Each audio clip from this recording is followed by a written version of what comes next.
So you just stay outside of their view. Capture right here. We'll basically shake, he'll wave.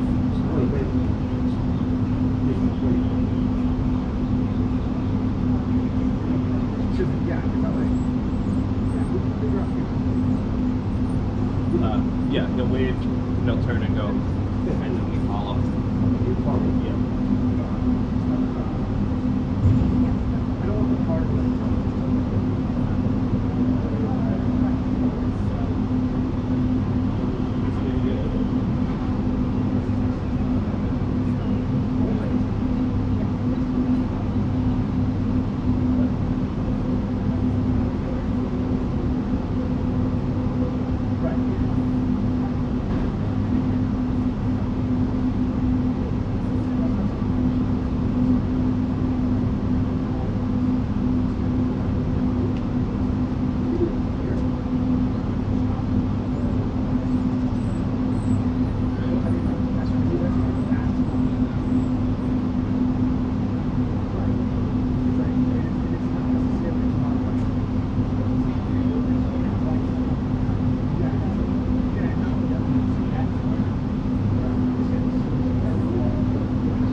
Shake.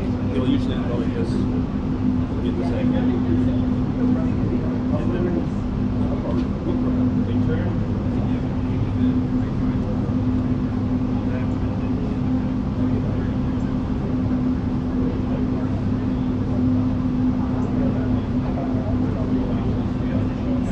He'll usually shake like this.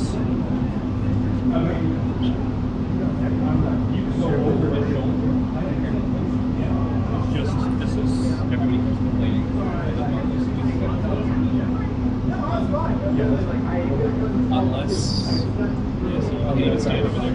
If you were to scoot down over there, it would be a nice view. Face. I don't want to get into the weeds where you should be. No. How can we figure that out? Oh, I was there.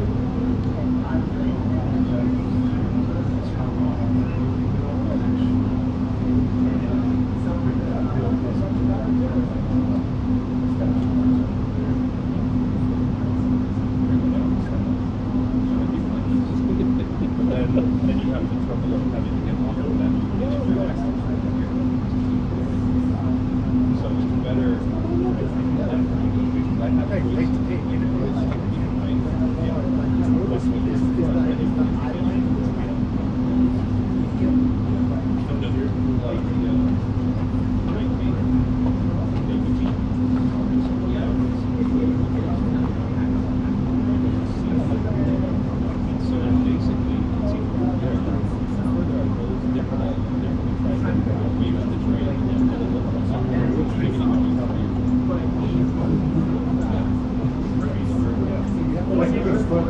Here.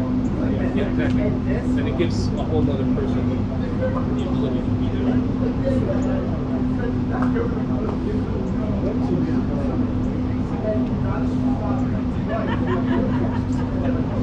Oh, really? Yeah.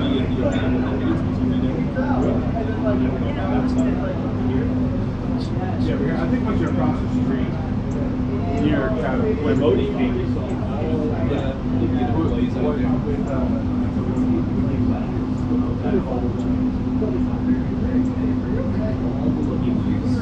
See the traffic ends.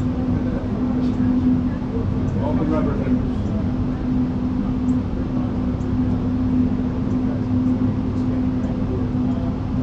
We're going to have a couple of moments before the press come out to capture the handshake and them standing in the oval. Sit down, Vance wants to get in every photo. Like, okay, he's going to photo you two, and some of them take a step back. Vance kind of takes a step in. But it's nice. 35 minutes. Well, he hops in and he's like, hey, perfect. I got it now. Just do it.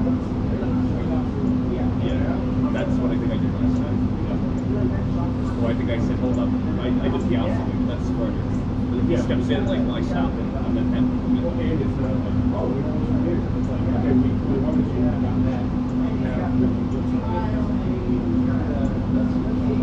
I think the problem last time is that everybody like faced me thinking they were gonna get a photo, and I was like tight on the presidents, and I got like the two corner people in, and the other people, the three going down the couch, and You gotta get your 15 on that. but yeah. The 24 works well, but then you have that one person that's got a forehead that's like this. Right. It's okay. Beautiful, man. See, this is what I mean when I say cloudy. Like, where I'm from, if it's cloudy, like, you would never, like, the sun would be more in the ground. I feel like this is like always on the East Coast when you say cloud. This is what I Well, I mean, I'm 3 hours away. I'm in Virginia, so it's like it's the East Coast. Yeah. I've learned to appreciate DC cloud. DC seems to do its own thing. Really, like, it might just be because of the water. Or just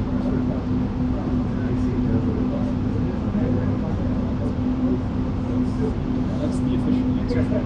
No, I'm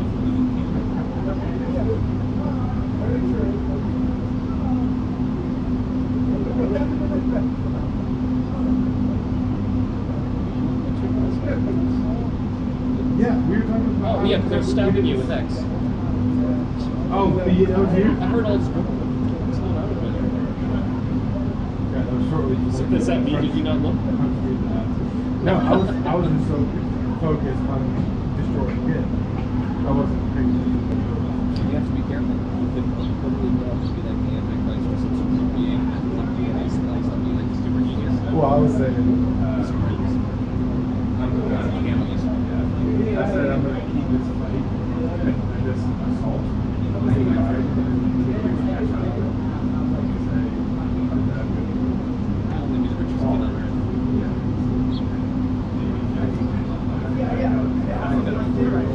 get on earth. I'm not really good job. I hear from you now. All the time.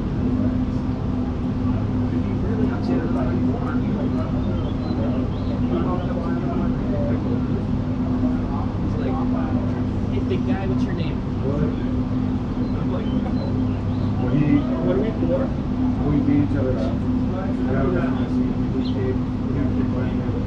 was like scanning the seats, and then he finds me and he's like, you, what's your name? I was like, I'm not sure. I think something like that. Friends, I was his friend. He went through his car collection, he was showing me how the whole trucks and clips. Now he dragged them. So, But I feel like it was like superhero villain.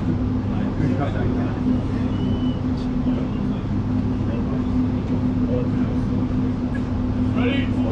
Hope. What? Ready? Hope. What? Color. Ready? Hope. Hope. Hold. Forward. Dirt. Arm.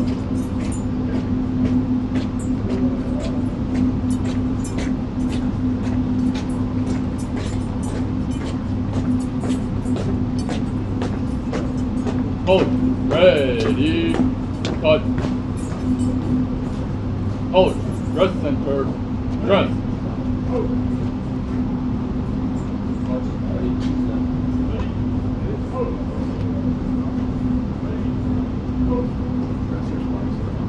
Coach, ready, front.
Ready, two.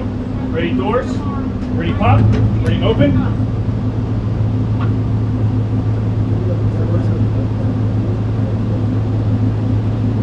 Ready, close. Ready, shut. Ready, face. Forward march. Your message to Christians during this Holy Week, sir. We are Holy Week. You have a message for Christians, sir, during this Holy Week.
Hold. Forward.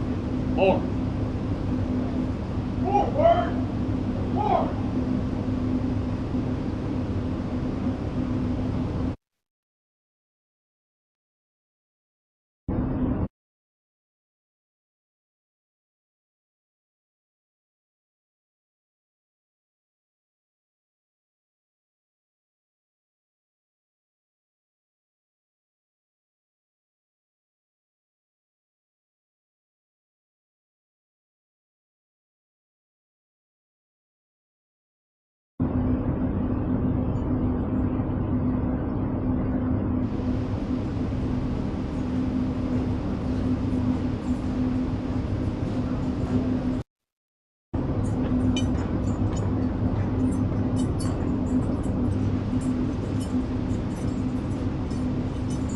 Hold. Forward. Forward.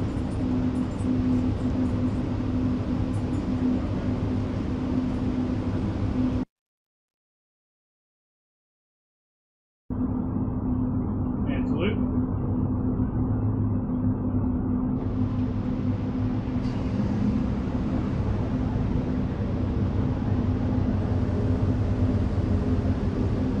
Ready, two.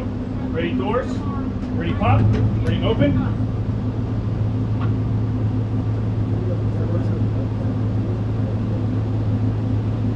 Ready, close. Ready, shut. Ready, face? President Forward Trump, march. sir, President Trump, your message to Christians during this Holy Week, sir. We are calling you. Do you have a message for Christians, sir, during this Holy Week?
entire period of time.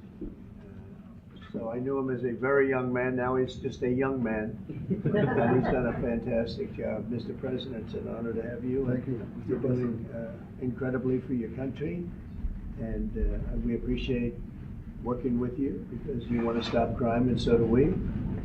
And it's very, very effective. And I want to just say hello to the people of El Salvador and say they have one hell of a president. Okay, and I mean that, and I know him well. I know him as a very young man, Marco, even younger than you. You know, he started pretty young. He'll always be younger. Young at heart. But I want to thank you for the great job you're doing. I appreciate it very much. Thank you. Well, it's an honor to be here in the Oval Office with the President and leader of the free world. We're very happy, and we're very eager to help. We know that you have a crime problem, a terrorism problem that you need help with. And we're a small country, but if we can help, we will do it. And we actually turned the murder capital of the world, that was the journalists call it, right? Murder capital of the world, into the safest country in the Western Hemisphere. And, you know, sometimes they say that we imprison thousands. I like to say that we actually liberated millions. So, you know, like, That's very good. Who gave him that line? Do you think I can use that? Yes. And in fact, Mr. President, you have 350 million people to liberate. Yeah. But to liberate 350 million people, you have to imprison some. You know, that's the way it works, right? You cannot just, you know, free the criminals and think crime's going to go down magically. You have to imprison them so you can liberate 350 million Americans that are asking for the end of crime and the end of terrorism. And it can be done. I mean, you're doing it already. And I'm sure that people have seen the change in the streets. A long way to go because you're just initiating your second term. But it's clear that, you know, with the numbers at the border, you know, even in Democrat-run cities, they get a help from the work you're doing. So I'm really happy to be here, honored, and eager to help. Well, we had a terrible thing happen. We had an administration that allowed people to come in freely into our country from not only South America, but from all over the world. Many from the Congo in Africa, Asia, all over the world, Europe, rough parts of Europe. And they came from prisons, and they came from mental institutions, and they came from gangs, and the gangs of Venezuela and other places. And hundreds of thousands and even millions of them came. 21 million people altogether, but many of the people that came, just a tremendous percentage of them were criminals, in some cases violent criminals. We had 11,088 known murderers. Half of them murdered more than one person. This was allowed by a man who, what he did to our country is just unbelievable. So we're straightening it out, we're getting them out. But what they did and what that party did to our country, open borders, anybody could come in. As soon as I heard that, I said, every prison's going to be emptied out into our country. That's what happened. And we're straightening it out. And we just had numbers. We had the highest recruiting numbers in the history of our country going into police departments. And a year ago, we had the lowest numbers. You couldn't hire a biggest police. change. Yeah. Nobody's From ever the seen lowest to the highest. And the military now, Marines, the Army, Air Force, Coast Guard, every slot is, I mean, we have the best numbers we've ever had. We call it recruitment numbers. And we've never had anything like it. We had records on at every single level. But very important, the policemen. The policemen are joining forces now that we're having a hard time with policemen because we weren't protecting our police. Yeah. And we cherish our police. The police are great, and the firemen and everybody else. But we have the highest numbers that we've ever had, the most enthusiasm. Great enthusiasm, and on trade and other things, we're doing great. We're taking in billions and billions of dollars. We made 2 weeks ago. I gave them a little bit of a pause because you have to show a little flexibility. But we go back to what we have to do. The markets have been very strong once they got used to it, but we were losing $2 billion a day. There's no company big like this. No. This is the biggest deal ever made. Now we're making $3 billion a day. We're a great country, but we had stupid people running this country, and I can say it. But what they've done to us at the border should never and can never be forgotten. It's a sin what they did, and you are helping us out, and we appreciate it. Thanks.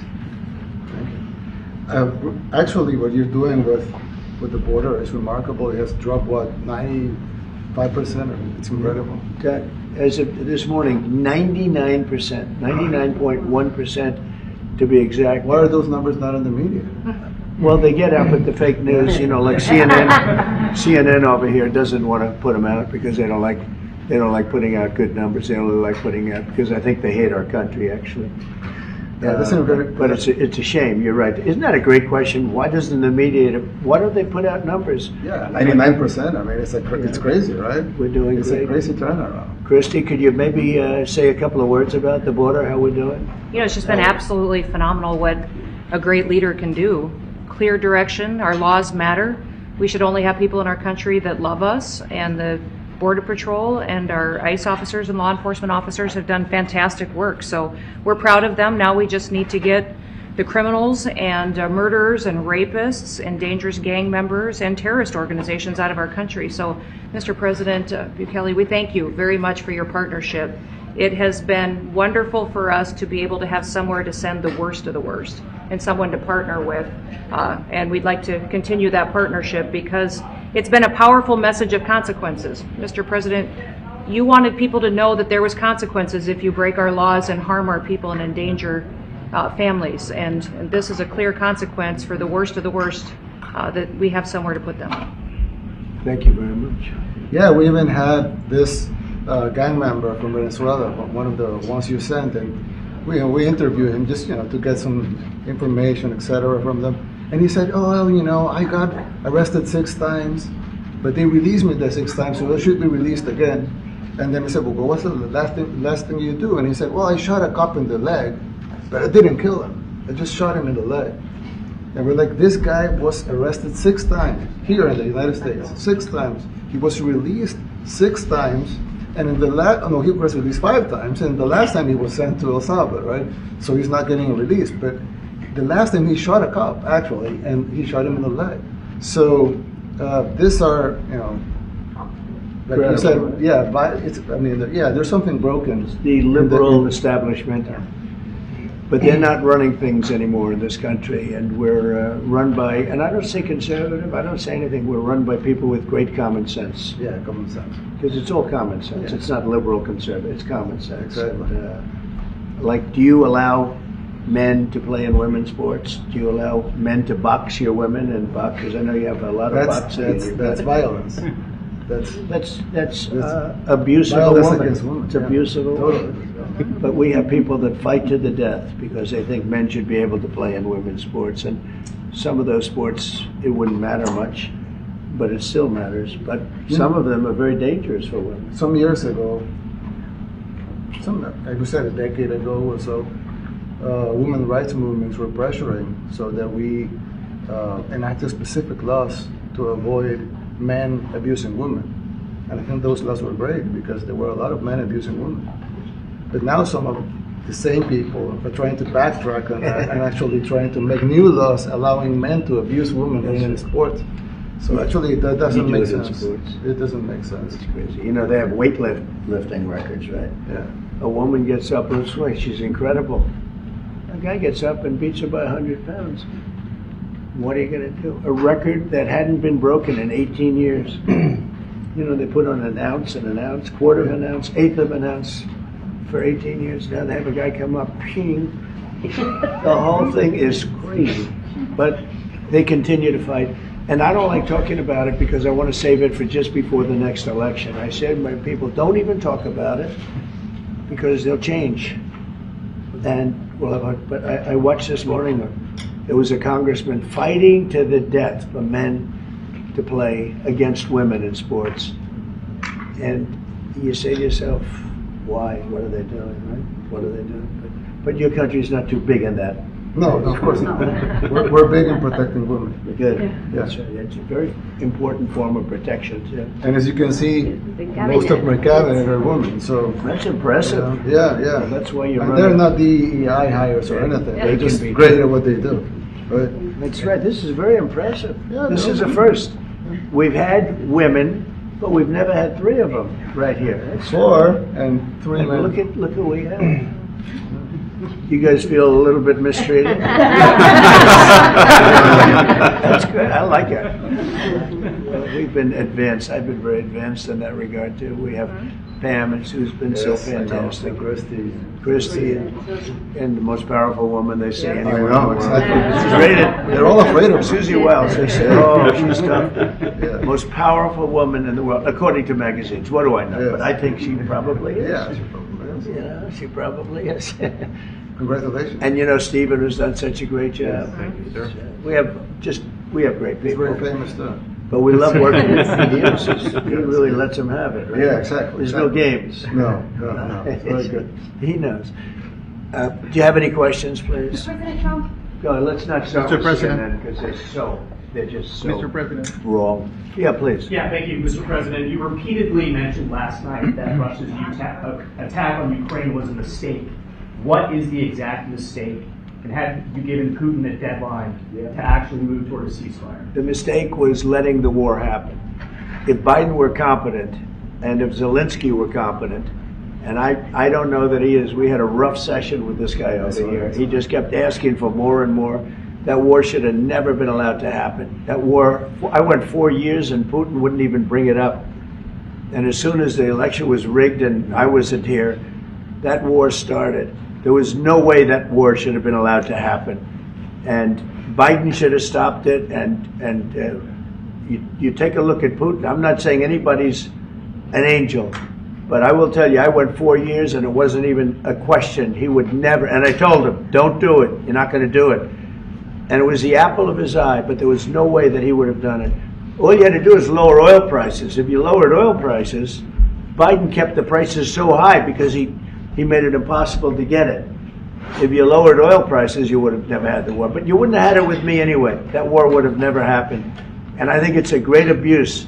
So now what do? You get a country where 25% of its land is gone, and the best locations, where millions of people are killed. You know, you haven't reported accurately the death. And this was Biden's war, and I'm trying to stop it. And I think we're going to do a good job. I hope we're going to do it. They lose 2,500 young people a week, think on average. Now they're Russians and they're Ukrainians, but it's 2,000. We don't care. It's like whatever it is. Intolerable. They're not from your country. They're not from mine. But I want to stop it. 2,500. It's a killing field. It's like the Civil War. You take a look. I look at the satellite pictures. This should not be happening in our time. Of course, our time can be pretty violent, as we know. But that's a war that should have never been allowed to start. And Biden could have stopped it, and Zelensky could have stopped it, and Putin should have never started it. Everybody's to blame. Have you spoken to President Zelensky, sir, about his offer to purchase more Patriot missile batteries? Oh, I don't know. He's always looking to purchase missiles. You know, he's against. Listen, when you start a war, you got to know that you can win the war, right? You don't start a war against somebody that's 20 times your size, and then hope that people give you some missiles. If we didn't give them what we gave, remember, I gave them javelins. That's how they won their first big battle with the tanks that got stuck in the mud, and they took them out with javelins. They have an expression that Obama at the time, Obama gave them sheets and Trump gave them javelins. But just something that should have never happened. It's a really shame. The towns are destroyed. Towns and cities are, largely destroyed. They have the spires, the beautiful spires that go up. They say they were the most beautiful in the world in Ukraine for whatever reason, but the most beautiful in the world, they're mostly laying on their side, shattered and broken.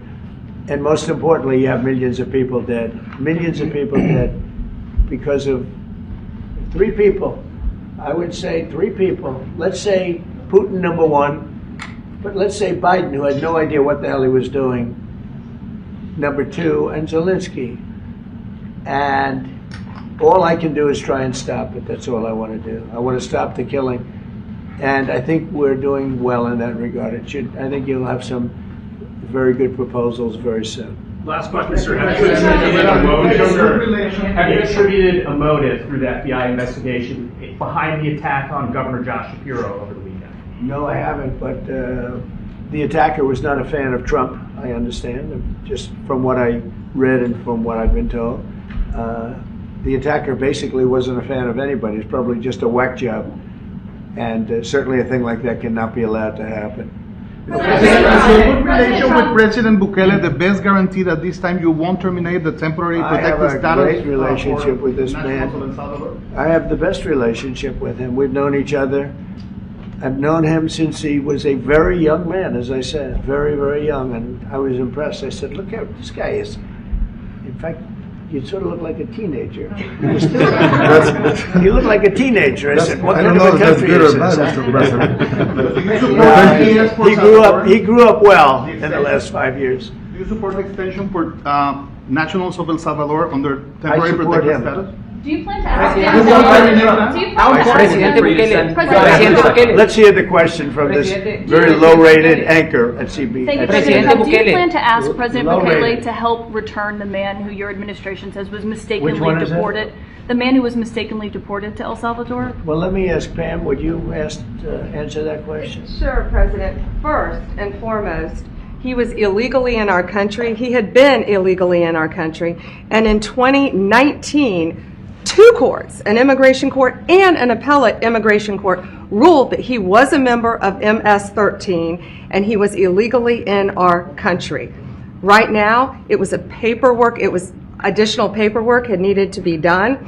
That's up to El Salvador if they want to return him. That's not up to us. The Supreme Court ruled, President, that if, as El Salvador wants to return him, this is international matters, foreign affairs, if they wanted to return him, we would facilitate it, meaning provide a plane.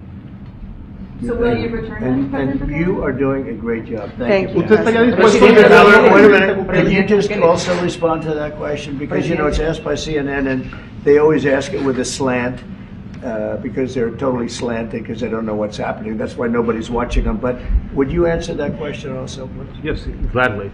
So, as Pam mentioned, there's an illegal alien from El Salvador. So, with respect to you, he's a citizen of El Salvador. So, it's very arrogant even for American media to suggest that we would even tell El Salvador how to handle their own citizens as a starting point. As two immigration courts found that he was a member of MS-13.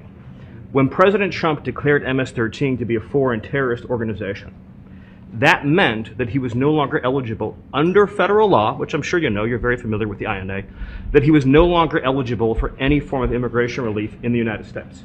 So he had a deportation order that was valid, which meant that under our law, he's not even allowed to be present in the United States and had to be returned because of the foreign terrorist designation. This issue was then, by a district court judge, completely inverted, and a district court judge tried to tell the administration that they had to kidnap a citizen of El Salvador and fly him back here. That issue was raised to the Supreme Court, and the Supreme Court said the district court order was unlawful, and its main components were reversed 9-0 unanimously, stating clearly that neither Secretary of State nor the President could be compelled by anybody to forcibly retrieve a citizen of El Salvador from El Salvador, who again is a member of MS-13, which, as I'm sure you understand, rapes little girls, murders women, murders children, is engaged in the most barbaric activities in the world, and I can promise you, if he was your neighbor, you would move right away. So you don't plan But to the ask for Supreme anyone Court's to get asking him back? to. And that- what was the ruling that your in the Supreme Court, Steve? Was it 9-0? Yes, it was a 9-0 In our favor. in our favor against the district court ruling, saying that no district court has the power to compel the foreign policy function of the United States. As Pam said, the ruling solely stated that if this individual, at El Salvador's sole discretion, was sent back to our country, that we could deport him a second time. Well, No version of this legally ends up with him ever living here because he is a citizen of El Salvador. That is the president of El Salvador. Your questions about it, per the court, can only be directed to him. I asked ¿Usted lo President liberaría, Bukele, Presidente what is Bukele? can President Bukele weigh in on this? Do you plan to return him? Well, I'm suppose you're not suggesting that I'll smuggle a terrorist into the United States, right? It's I mean, always how can I smuggle? How can I return him to the United States? Like, I smuggle him into the United States, or what do I do? Of course, I'm not going to do it. It's like, I mean, the question is preposterous. How can I smuggle a terrorist into the United States? I don't have the power to return him to the United States. So you can release him inside El Salvador. Yeah, but I'm not releasing, I mean, we're not very fond of releasing terrorists into our country. I mean, we just turned the murder capital of the world into the safest country of the Western Hemisphere, and you want us to go back into releasing criminals so we can go back to being the murder capital of the world? No, that's not going to happen. They'd love to have a criminal, released into our I mean, there's a fascination. They would love it. They're sick. These are sick people. Marco, do you have something to say about Yeah, I mean, Stephen outlined it. I don't understand what the confusion is. This individual is a citizen of El Salvador. He was illegally in the United States and was returned to his country. That's where you deport people, back to their country of origin. Except for Venezuela, that wasn't refusing to take people back, or places like that.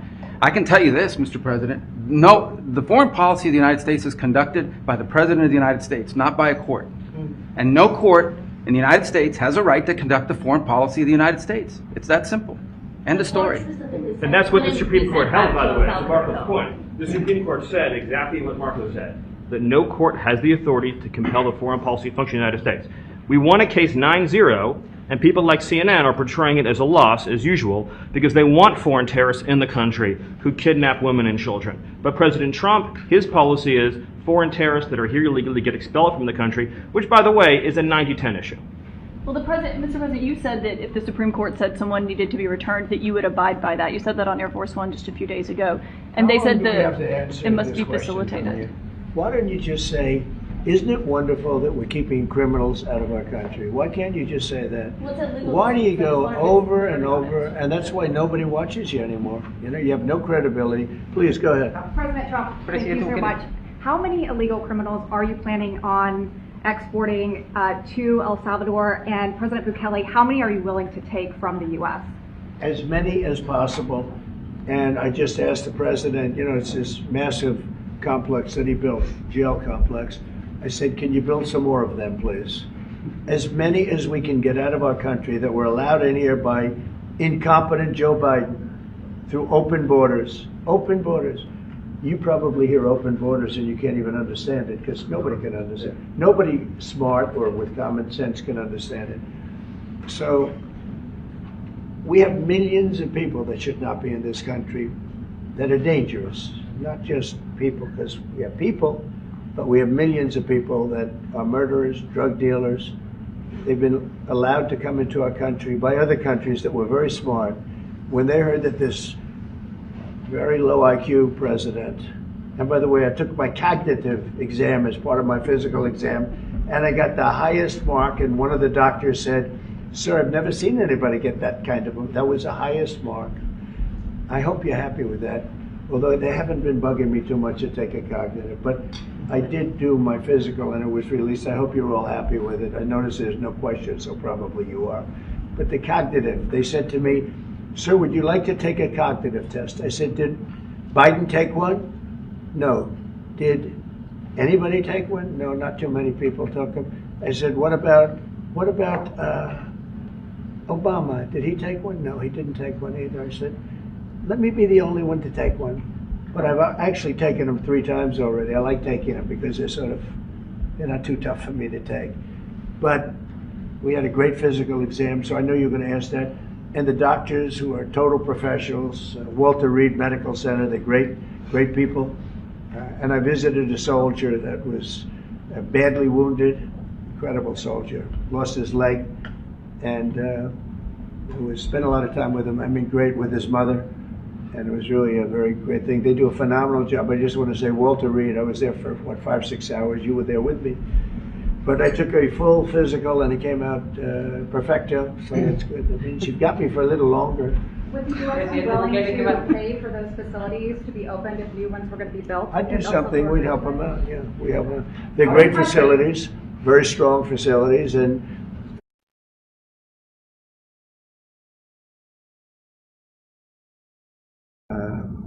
they don't play games.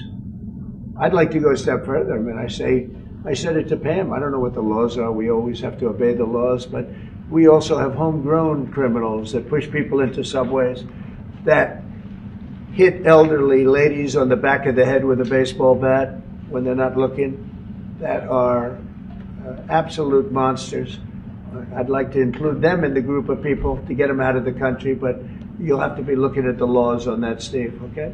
How essential is it for you guys to be locking up these prisoners? And do you think more presidents should follow suit like you guys as far as taking a hard stance on crime here in the United States? Well, I do. I think everybody has to. I mean, the president said it better than anybody. He said, you know, you have liberty and you have to have liberty, but to have liberty, not everybody is going to be good. And, you know, some are bad because they're sick. They're mentally deranged. They're bad. Why do you Then you have to take them. If you're going to have a country, you're going to have to take those people out. And we've been doing that. But this was like an unforced error, they would call it, where we had people that may hate our country, or maybe they're just stupid people. I think they're probably stupid people more so. A lot of people said they did it for the vote. But I did better with Hispanic people than they did, because they always use Hispanic. I did better. You people love me. I saw my poll numbers in your country up through the roof, right? 91%. Some people think they do it for the vote. But they don't have to do it for the vote. They cheat, you know, they're professional cheaters. That's about the only thing they do well. So we just have had a great relationship, and it's become bigger because of a strange thing that happened. You know, I came back, we had no war in Ukraine, we had no October 7th Middle East problem, we had nothing, we had no inflation, we didn't have the Afghanistan most embarrassing moment in the history of our country, the Afghanistan, not withdrawing, because I would have been out, you know, I had it all set to bring people out with dignity and pride. That was the worst, most embarrassing moment in the history of our country, Afghanistan. We didn't have any of that. You wouldn't have had the war with Russia, Ukraine. You wouldn't have had the Middle East problem because Iran was broke. They had no money because we had secondary sanctions on and lots of other sanctions. And now every single thing, got a problem with Iran, but I'll solve that problem. That's almost an easy one. We got to solve a war that should have never started, Ukraine and Russia, and we'll get that solved. And we have to solve problems, and we already solved inflation. You know, if you look at the numbers are incredible, actually. Stock market's up, and we're not letting other countries take advantage of this country like they have for the last 40 years. So thank you very much. You have a question, please? Yes, Mr. President, thank you so much. You scored another major investment win this morning when NVIDIA pledged to build its AI supercomputer, the first time ever, right here in the United States. That's a question I like. That's true. What is your reaction to this announcement, sir, and how will this positively benefit Americans across the entire country? Well, it's one of the biggest announcements you'll ever hear, because NVIDIA, as you know, controls that almost the entire sector, which is one of the most important sectors in the world, between chips and semiconductors and everything else. And they're the biggest. And the other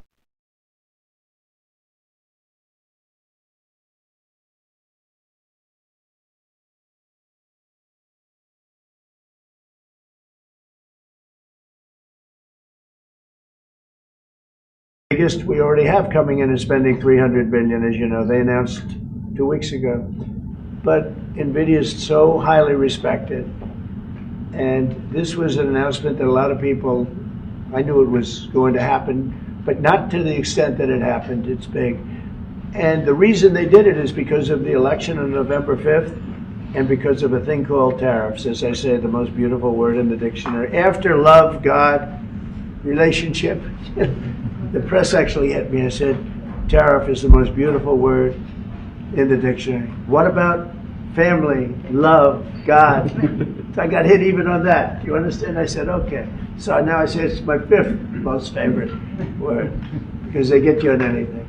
But that NVIDIA, it's one of the great companies of the world, modern, super modern companies, controls segments that nobody, you know, sort of controls the world in a sense, and they're coming in here in the biggest way with hundreds of billions of dollars. Not like millions of dollars, hundreds of billions of dollars, and I'm honored by it. And I want to thank Jensen and all of the people that we deal with. They're great people, they're brilliant people. And without tariffs, they wouldn't be doing it. Thank you very much. Yeah, Are please, you go ahead. considering additional sanctions against Russia after their latest attack? And do you have an update on the rate and when you might announce them? Well, I already have sanctions on Russia. I put them there. If you remember, Nord Stream 2, that's the big pipeline that goes through Europe. I stopped it. That's Russia's pipeline, the largest pipeline, I think, in the world. Goes to Germany. And I stopped it. And when Biden came in, he approved it. And then they say, oh, I'm friendly with Russia. No. Putin said, if you're my friend, I'd hate to see you when you're my enemy. I stopped the biggest economic job they ever had. I stopped it cold, right? It was dead. You know that, right? And Biden came in and he immediately approved it. What was that all about? And it's a pipeline that takes care of a lot of the needs. Now, it was a very controversial thing, but I stopped it, and Biden approved it. Question? No, not you. Not Go ahead. Go ahead. What? Pharmaceuticals we're going to do. We don't make our own drugs, our own pharmaceuticals. We don't make our own drugs anymore. The drug companies are in Ireland and they're in lots of other places, China. And all I have to do is impose a tariff. The more, the faster they move in. The higher the tariff, it's very serious. It's inversely proportional. The higher the tariff, the faster they come. And we're going to be doing that. That's going to be like we have on cars. We have, as you know, a 25% tariff on cars. We have a 25% tariff on steel and aluminum. And that's what that category fits right now. Do you have a percentage in mind, a timeline? I have a timeline, not too distant future. And we're doing it because we want to make our own drugs. We're doing it because we want to make our own steel and aluminum, lumber, other things. And they're all coming in. We have record numbers, $7 trillion. Since I announced, like a month and a half ago, since I came in, we have over $7 trillion being invested in the country. We didn't have $1 trillion. We didn't have $500 billion for some of these guys. I didn't know what the hell they were doing. So we have the largest investment that we've ever heard of, and we're only 2 months in. And that'll continue at levels that you've never seen before. That's what's going to happen. And even the stock market's up today. We also had, a lot of people didn't say it the way it was. We had the largest gain in the stock market in history on every single category last week. That was a nice game because we get a little hit because people didn't understand the power of our country economically if you use it right. Do you have something to say on that, JD? Yes, sir. I mean, look, for 40 years we have lost manufacturing capacity. Workers have seen their wages stagnate, and some of the most critical things that we need, from the pharmaceuticals, the drugs that we give to our children, the antibiotics that we give to our kids, to the weapons that we actually need to fight a war, if God forbid we had to fight a war, we don't make enough of that stuff. And so President Trump ran explicitly on changing that. Yes, as the president mentioned, it caused a little bit of disruption in the market, but I actually think over the long term, workers are going to benefit, stocks are going to go up, American businesses are going to benefit as we reinvest and reindustrialize our country. And the auto workers and the Teamsters and all of the unions, not traditionally Republican, but I'm winning those unions by, we're up 40, 50 points on the Democrats. They're losing everything. They're losing everything because they just have policies that are not believable. They fight for policies that are 5% popular, and nobody knows who the 5% are. I mean, nobody can find the 5%. But if you go back to Ohio, and by the way, we have the great championship team from Ohio coming in today, right? Very big day. And that's going to be a little bit later. And that'll be, if you want to stick around, I'll introduce you to some nice people. You'll see some very large people, right? You'll see some people that even you have not seen. People like this. These are 6'7", 380 pounds with no fat. Okay, that's pretty good, right? But the team, the national championship team, is being honored today at the White House, so that'll be exciting. If you're around, you want to stay around, I'll have you up there. You can tell them all about your prison, how you have to behave. Okay. Any? Who else is there? Yeah, please. Go ahead, please. Behind you. You said yesterday that you're making a decision on Iran very quickly. Yeah. What do you mean by that? Is that a decision? Well, they have to solve their problem very quickly. Iran wants to deal with us, but they don't know how. They really don't know how. We had a meeting with them on Saturday. We have another meeting scheduled next Saturday. I said, that's a long time. You know, that's a long time. So I think they might be tapping us along. But Iran has to get rid of the concept of a nuclear weapon. They cannot have a nuclear weapon. He can't have a nuclear weapon. Nobody can have. We can't have anybody having nuclear weapons. You know, you can't have nuclear weapons. And I think they're tapping us along because we're so used to dealing with stupid people in this country. And I had Iran perfect. You had no attacks. You would have never had October 7th in Israel, the attack by Hamas. Because Iran was broke. They were stone cold broke when I was president. And I don't want to do it. I want them to be a rich, great nation. The only thing is, one thing, simple. It's really simple. They can't have a nuclear weapon. And they got to go fast because they're fairly close to having one. And they're not going to have one. And if we have to do something very harsh, we'll do it. And I'm not doing it for us. I'm doing it for the world. And these are radicalized people, and they cannot have a nuclear weapon. Does that include a potential strike on Iranian nuclear facilities? Of course it does. And just a follow-up question, a clarification. You mentioned that you're open to deporting individuals that aren't foreign aliens, but criminals to El Salvador. Love it. Does that include potentially U.S. citizens fully naturalized Americans? If they're criminals, and if they hit people with baseball bats over their head that happen to be 90 years old, and if they rape 87-year-old women in Coney Island, Brooklyn, yeah, that includes them. What do you think? There's a special category of person? They're as bad as anybody that comes in. We have bad ones too, and I'm all for it because we can do things with the president for less money and have great security. And we have a huge prison population. We have a huge number of prisons, and then we have the private prisons, and some are operated well, I guess, and some aren't. But he does a great job with that. We have others that we're negotiating with too. But no, if it's a homegrown criminal, I have no problem. Now, we're studying the laws right now. Pam is studying. If we can do that, that's good. And I'm talking about violent people. I'm talking about really bad people. Really bad people. Every bit as bad as the ones coming in. And I made the statement when I heard about this a long time ago now, 4 years ago. When I heard that this guy was having open borders, I said every single criminal from all over the world is going to be dumped into our country. And that's what happened. The jails of the Congo were emptied out. The jails of Venezuela were emptied out. And you know what happened? Their crime went way down. But now Venezuela has other problems. You know what the problem is? They have no money. Yeah.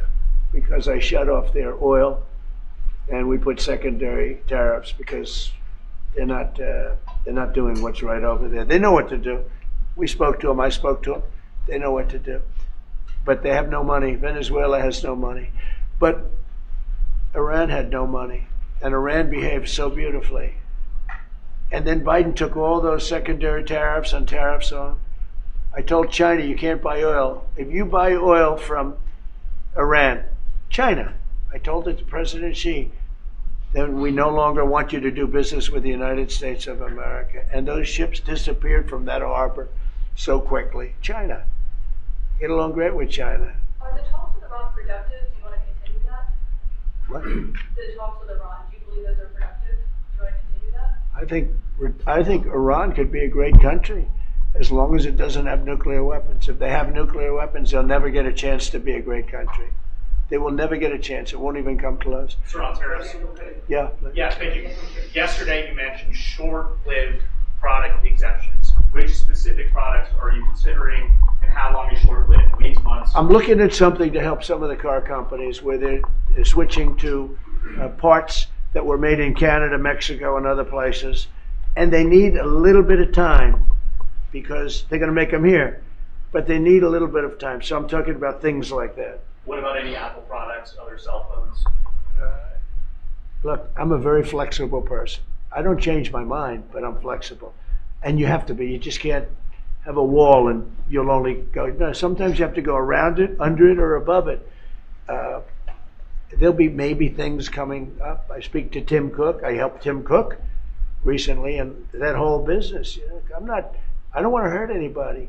But the end result is we're going to get to the position of greatness for our country. We're the greatest economic power in the world if we're smart. If we're not smart, we're going to hurt our country very badly. We lost with China over the Biden years trillions of dollars on trade. Trillions of dollars. And he let them fleece us.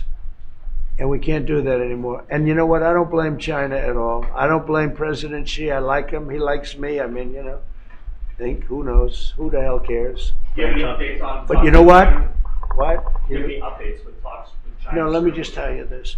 I don't blame China. I don't blame Vietnam. I see their meeting today. Is that wonderful? That's a lovely meeting. They're meeting, like trying to figure out how do we screw the United States of America. Don't forget, the European Union was formed to do just that. The European Union was formed to hurt the United States and on trade.